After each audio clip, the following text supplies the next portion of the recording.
Bonjour. Alors, on passe au paragraphe 2.4, site interstitiel tétraédrique. Alors, je reviens un instant sur les sites interstitiels octaédriques pour reparler un petit peu de ceux qui sont pas au centre de la maille, d'accord. Donc, celui sur lequel on avait travaillé, sur lequel j'avais fait donc un dessin dans le plan médian, dans lequel on avait les quatre sphère là, qui était en contact un petit peu, entre guillemets, enfin pas au milieu du plan, mais voilà, dans le plan.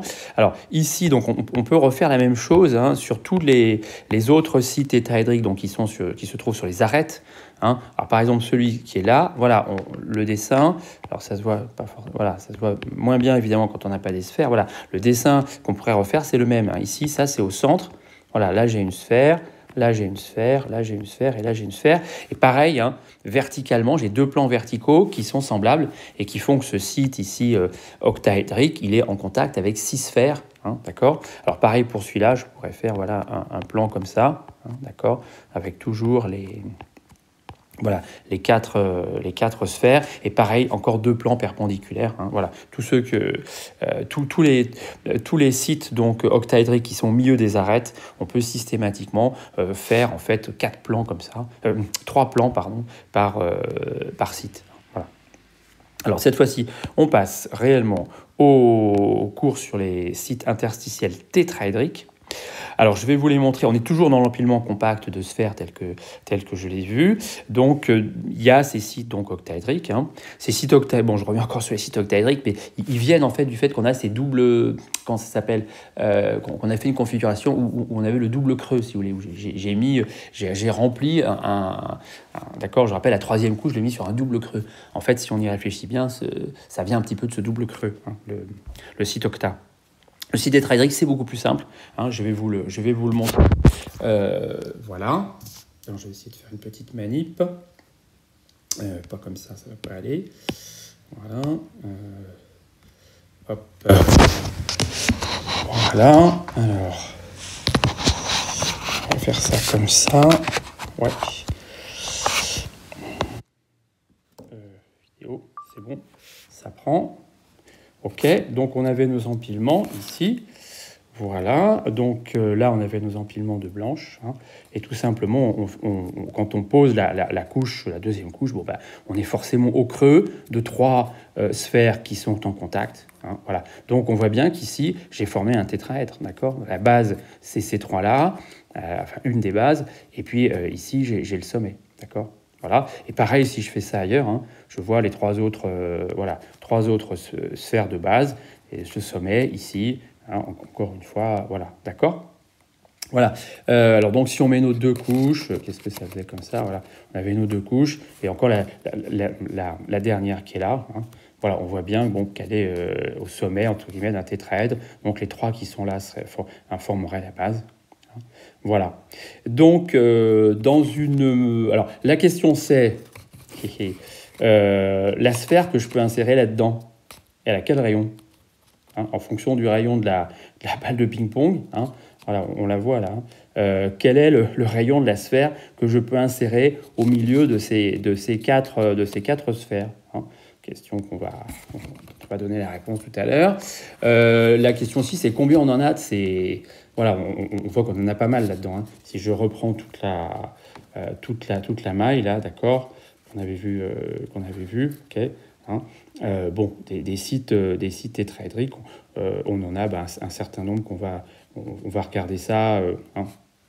Voilà, d'accord.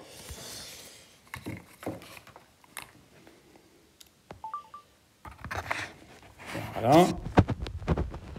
Alors, on revient, on va dessiner tout ça. Ok, voilà. Donc, on va faire un dessin en perspective. Pas que je descende de... J'ai la place de faire ça.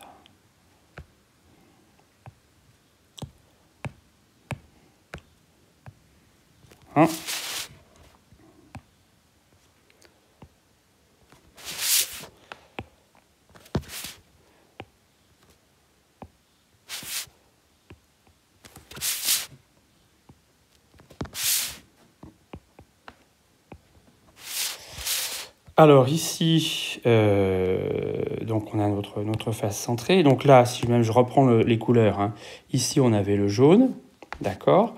Ensuite, le orange. Comment je vais le faire, le orange? Comme ça. Voilà. Donc nos oranges ici, j'en avais un là au milieu, un là, un là, c'est la couche d'en dessous, un là, d'accord. Et puis les blancs, je vais les faire en noir. Hein. C'était la couche d'en dessous, donc on ne les voit pas tous. Voilà, d'accord. Donc, voilà. Et puis il y a ceux qui sont derrière sur les faces, mais je ne les représente pas, voilà, pour ne pas alourdir. Donc, alors, en fait, ces tétraèdres, si on y réfléchit un petit peu, en fait, on en a autant que ce que je vais appeler des petits cubes. Alors, en fait, la maille, je peux la subdiviser. Hein. Voilà, je peux tout rediviser ça comme ça. Voilà.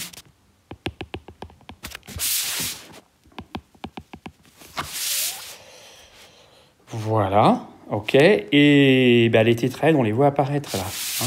En fait, ici, voilà, je vous l'ai montré, le jaune qui est sur les trois oranges. Hein. Donc voilà. Donc si je veux faire un dessin de tétraèdre, ça peut se faire comme ça. Voilà. D'accord. Voilà, ici je dessine le tétraèdre. Et puis là, c'est en dessous, alors c'est presque caché.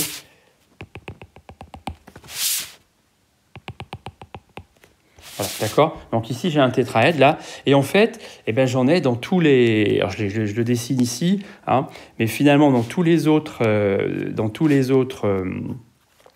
huitièmes de maille, hein, ce que j'appelle les petits cubes, j'ai également un tétraèdre, en fait.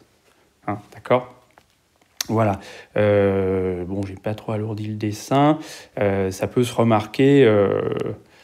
bon... Si on veut le remarquer, par exemple, ici, voilà, là j'ai ça, j'ai celui-là. Là, j'ai celui qui est ici, et puis j'ai celui qui est sur la face d'en dessous. Hein. J'ai celui qui est sur la face d'en dessous, qui est un noir d'ailleurs, parce qu'il est aligné avec les... Voilà, là j'en aurais un, voilà, qui serait sur la face d'en dessous, alors qu'il serait en dessous de celui-là. Voilà, d'accord. Et ici, en fait, là, voilà, j'aurais... on pourrait voir qu'on a un tétraèdre, là aussi, comme ça. Voilà, d'accord. Alors, vous pouvez regarder sur les autres faces qui sont peut-être plus visibles. Hein, voilà, mais on a un tétraèdre par petit cube, en fait. Hein.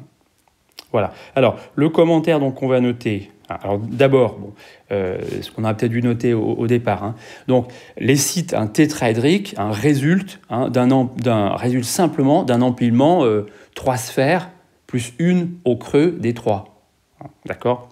Donc les sites tétraédriques résultent simplement d'un empilement 3 sphères en contact, d'accord, 3 sphères en contact plus une au creux des 3 en question. Donc site tétraédrique, voilà, résulte donc simplement d'un empilement 3 sphères en contact plus une au creux de ces 3-là. D'accord. Voilà. Donc voilà comment il y a ces sites tétraédriques. Hein. Alors, ce qu'on va dire, c'est que chaque site tétraédrique, chaque tétraèdre, est inscrit dans un petit cube de la maille qui est 1/8 de la maille. Hein. Chaque tétraèdre, chaque site tétraédrique est inscrit dans un petit cube de la maille. D'accord, ce que j'appelle un petit cube. Voilà, petit cube donc de la maille, qui est 1/8, d'accord, de la maille. Il y en a 8, quoi. D'accord. Donc chaque tétraèdre, chaque site tétraédrique est inscrit donc dans un petit cube donc de la maille de structure, donc du gros cube. Voilà. Donc c'est 1/8 de la maille. Donc déjà on peut régler l'affaire. Il y a 8 sites, donc tétraédriques par maille. Parce que là, il n'y en aura pas... Voilà. 8 sites tétraédriques par maille. Alors, j'ai un dessin qui rappelle ça. Là. Voilà. OK. Voilà ce que ça me fait. Bon, donc on va un petit peu s'intéresser à ce qui se passe dans un petit cube. Alors, vous voyez qu'ici, je ne vais pas vous refaire une vidéo. Ce que je dis, c'est qu'on ne va pas regarder ça finalement. On ne va pas regarder ça comme 3 plus 1. On va regarder ça comme 2 plus 2. C'est-à-dire que là, si je prends ça et que si je considère, voilà, donc les deux la paire qui est reliée par ça et la paire qui est reliée par ça, c'est comme deux haltères, si vous voulez, que j'aurais posés l'un sur l'autre.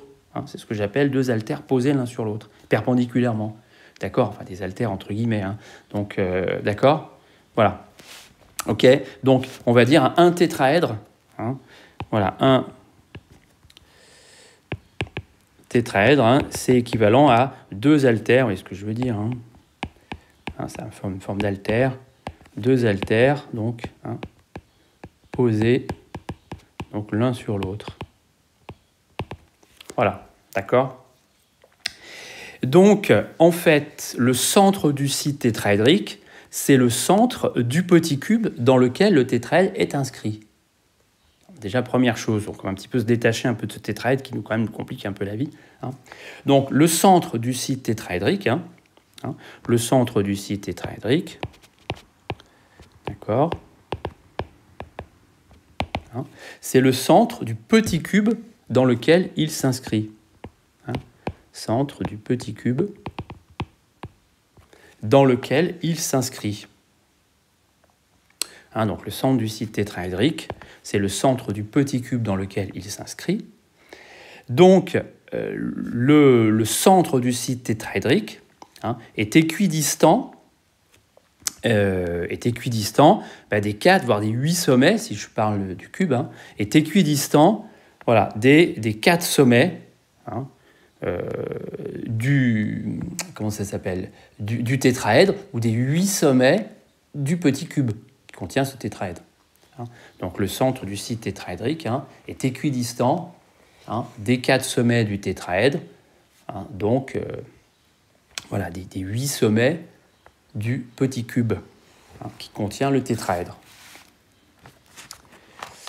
Voilà, donc il faut le voir comme étant, hein, le centre du site tétraédrique, hein, je répète, voilà, il est équidistant donc, des 4 sommets du tétraèdre, c'est-à-dire des 8 sommets du petit cube dans lequel le tétraèdre est inscrit. Voilà, donc on va se ramener à quelque chose qui est au centre d'un cube, d'un petit cube. Alors, on va faire une petite digression. Si je prends un cube de... voilà, je vais prendre un cube d'arête... pardon. D'arête... d'arête C. D'accord? Voilà. Donc ici, ça c'est la diagonale d'une face. Donc cette distance-là, elle fait C racine de 2. D'accord? Alors si je fais un dessin contenant sur cette diagonale, je vais la prendre un petit peu plus haut, voilà, contenant cette diagonale et une arête, on a quelque chose comme ça, d'accord? Voilà. Et je vais prendre ce qu'on appelle la grande diagonale du cube qui joint deux sommets opposés, d'accord? Voilà. Donc ici, ça me fait C racine de 2, là, ça me fait C. Alors, par le théorème de Pythagore, il ne sera pas très compliqué de démontrer que la longueur de la grande diagonale, elle vaut C racine de 3. Hein, d'accord? Donc ça, c'est ce qu'on appelle, voilà, la grande, hein, diagonale du cube d'arête C. Hein. Voilà, d'arête C. Donc en l'occurrence, sa longueur vaut C racine de 3. Donc si je reviens à mon problème, ça veut dire que là, dans mon petit cube, le centre du site tétraédrique est au milieu de la grande diagonale. D'accord? Voilà. Alors, on va revenir. Alors, voilà. Alors, on revient à un autre problème. Donc ici, on va faire le schéma de ce petit cube en question qu'on va même pousser, en fait. On va même le pousser. Alors, en fait, on va faire le schéma de quoi? On va faire le schéma de la chose suivante. On va faire le schéma, carrément... Alors, attendez. Voilà, on va faire le schéma de carrément ça. Hop, hop, d'accord, voilà. Hein. Et en même temps, j'aurai 4 fois un petit cube. Donc, je ne vais pas faire tout le schéma, d'accord. Mais voilà, je vais couper comme ça la maille de structure. Hein. Voilà, d'accord. Alors, on va partir, j'efface. Ok. Voilà, je reviens en cours. Voilà. Donc, on va faire ce dessin-là. Ok. Donc, dans une diagonale, je vous rappelle, c'est facile. On avait les... donc, on va mettre des sphères. Donc, vous reprenez un compas avec une sphère de rayon R. Et dans la diagonale, on sait qu'on a 4 R. 4R égale A racine de 2.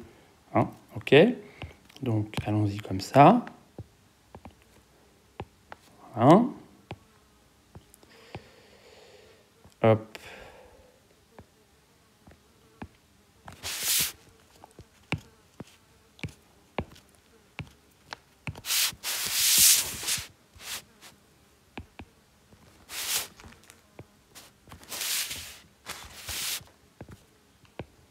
Voilà, donc ça, c'est une diagonale sur la face. Donc ici, on repartage en 2. Donc ici, j'ai 4R égale A racine de 2. D'accord? Là, sur toute la longueur. D'accord? Et ici, j'ai A, simplement. Hein, voilà. Donc en fait, ici, j'ai la même chose. Bon, ça ne va pas nous intéresser, ça, en fait. Voilà, d'accord. Et ici, donc, voilà. Là, j'ai mon petit cube. Enfin, j'en ai 4 quelque part. Hein. Voilà, d'accord. Voilà.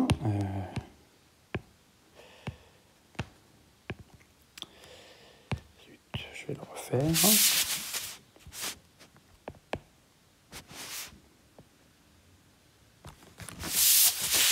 Voilà. C'était du bruit, ça. Bon, voilà, d'accord. Donc, notre site tétraédrique, en fait, où est-ce qu'il est, voilà, ben là, j'ai en fait, j'ai la grande diagonale. Hein, j'ai la grande diagonale, à la fois du petit et du grand cube. Hein, voilà, d'accord. Donc ici, j'ai quelque chose comme ça. Voilà. Donc ici, je suis sur un petit cube. Et voilà, et mon site, voilà le rayon de la sphère que je peux insérer dans le site, voilà, ça c'est petit r, hein, dans le site tétraédrique. Et là, j'ai un grand R qui va jusque-là. Voilà. D'accord. Donc là, on a dit que notre site tétraédrique, il était au milieu du petit cube. D'accord. Il était au centre du petit cube. Hein. Donc, il va être au milieu de la grande diagonale du petit cube. Hein, d'accord. Ça, c'est ce qu'on avait dit. Hein. OK. Hein. D'accord. Donc, hein, le centre du site tétraédrique, hein, se trouve, alors il y en a plusieurs grandes diagonales, hein, se trouve au milieu, hein, des grandes diagonales du petit cube. D'accord. Donc, hein, le centre du site tétraédrique, hein, se trouve au milieu donc, des grandes diagonales du petit cube. Voilà.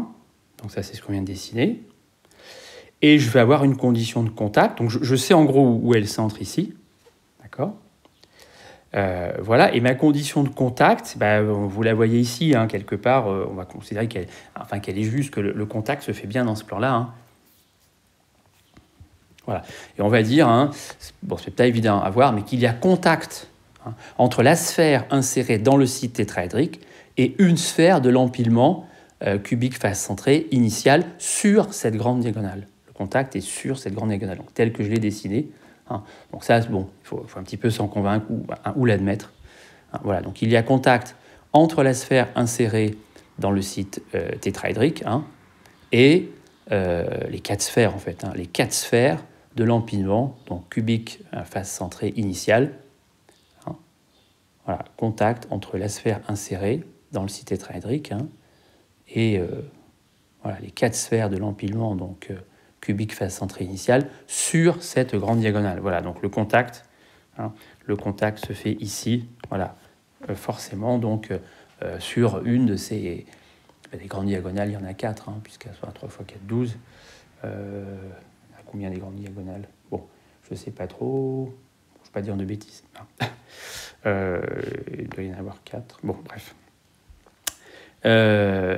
Ok, voilà, donc c'est ce qu'on va dire. Hein. Il y a ce contact dans le plan dans lequel je dessine. Voilà, donc ça me fait que grand R plus petit r, c'est la moitié de la grande diagonale du petit cube. Hein. Donc de la grande diagonale du petit cube. Hein. Petit r plus grand R, c'est la moitié de la grande diagonale du petit cube. Donc petit r plus grand R, c'est 1/2. Et la grande diagonale du petit cube, c'est l'arête du petit cube. Donc l'arête du petit cube, c'est A sur 2. D'accord. fois donc racine de 3. Ça, c'est la grande diagonale du petit cube. Hein, voilà ce que ça nous donne, d'accord? La moitié de la grande diagonale du petit cube qui est lui-même en A sur 2 racine de 3. Voilà, d'accord? Alors, la condition de contact, on l'avait déjà écrite ici. Hein, donc, ça nous donne la chose suivante. Petit r plus grand R égale A sur 4, donc racine de 3. Et le petit a, c'est 4R sur racine de 2. Hein, donc, racine de 3 sur 4. Voilà, et A, on a dit que c'est 4R divisé par racine de 2. Voilà, donc ça me fait racine de 3,5 fois R. Okay. Voilà, donc ça me fait petit r égale grand R, facteur de 1 moins, voilà, racine de 3,5. Hein, pardon, c'est l'opposé. Voilà, 3 racine de 3,5 moins 1, pardon. Voilà. Et ce qui nous fait, voilà, 0,225 grand R. Donc, voilà, 22% à peu près. Hein. Alors, évidemment, c'est plus petit. Hein, le site, il est plus petit. Voilà. D'accord ? Voilà un petit peu le calcul auquel on peut se livrer pour calculer donc la taille de la sphère qu'on peut insérer dans ce tétraèdre. Voilà, on est passé un petit peu par je répète, par le cube dans lequel est inscrit le tétraèdre. Et puis bon, voilà, on a admis que le contact se faisait sur une grande diagonale. Donc ça, faut voir ça un petit peu dans l'espace. Voilà, ce qui est quand même pas évident. Hein. Voilà, donc alors je vais revenir au cours. Voilà, donc site tétraédrique. Hein, voilà, pour conclure, ok, voilà, donc j'ai remis ici ce schéma. Voilà, vous avez, alors, bon, ils sont marqués, voilà, tous les sites tétraédriques, bon, sont marqués, c'est pas forcément très lisible hein, avec la perspective, mais enfin, vous voyez, on retrouve donc le fait qu'on a ces 8 sites tétraédriques par maille. Hein. Voilà.